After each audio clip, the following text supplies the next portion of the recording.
Leaders are responsible for their view of what makes people tick.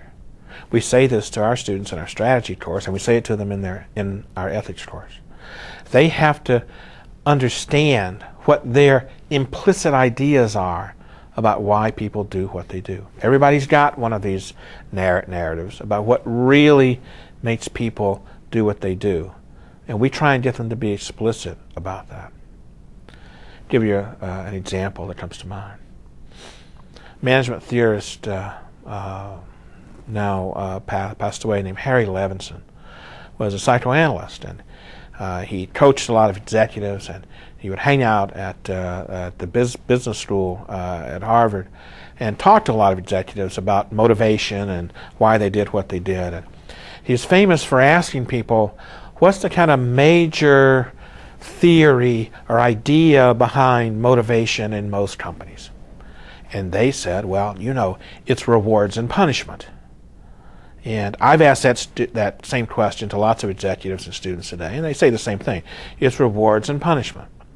And Levinson would then go to the board and draw a kind of a mechanism.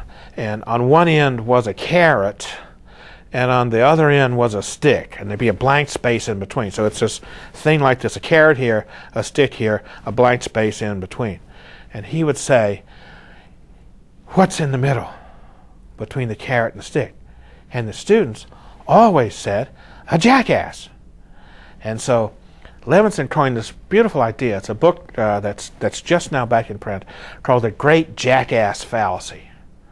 And what Levinson said was, hey, suppose human beings aren't jackasses.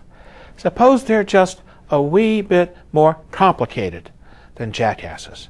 They have emotional, spiritual, sexual, social lives that intertwine. It's not just intelligence, it's emotional intelligence, it's social intelligence. All those things turn out to be important.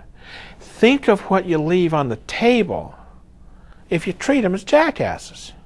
Stanley Milgram showed us that people left to their own devices will obey authority. They won't push back. They miss value creation opportunities.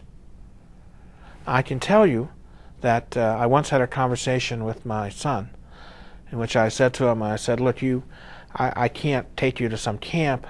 I've got to be in Indonesia. And my 10-year-old son looked right at me and he said, what's more important, your family or your job? And I said, well, you know, of course, my family.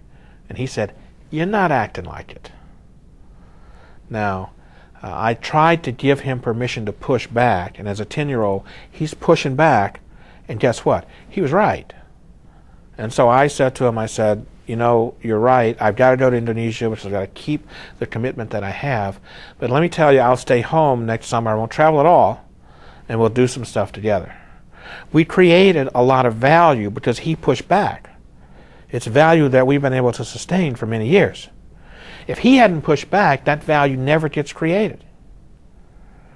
We've got to understand what our view of human behavior is, what our view of human beings are. Human beings are not jackasses.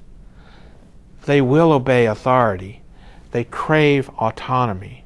They're enmeshed in social relationships with others. That's as important in a business ethics course as thinking about who the saints are and who the sinners are. Because again, students have to figure out where they are and what their leadership and their ability to influence others is going to be. And thinking about their view of human behavior is central to that.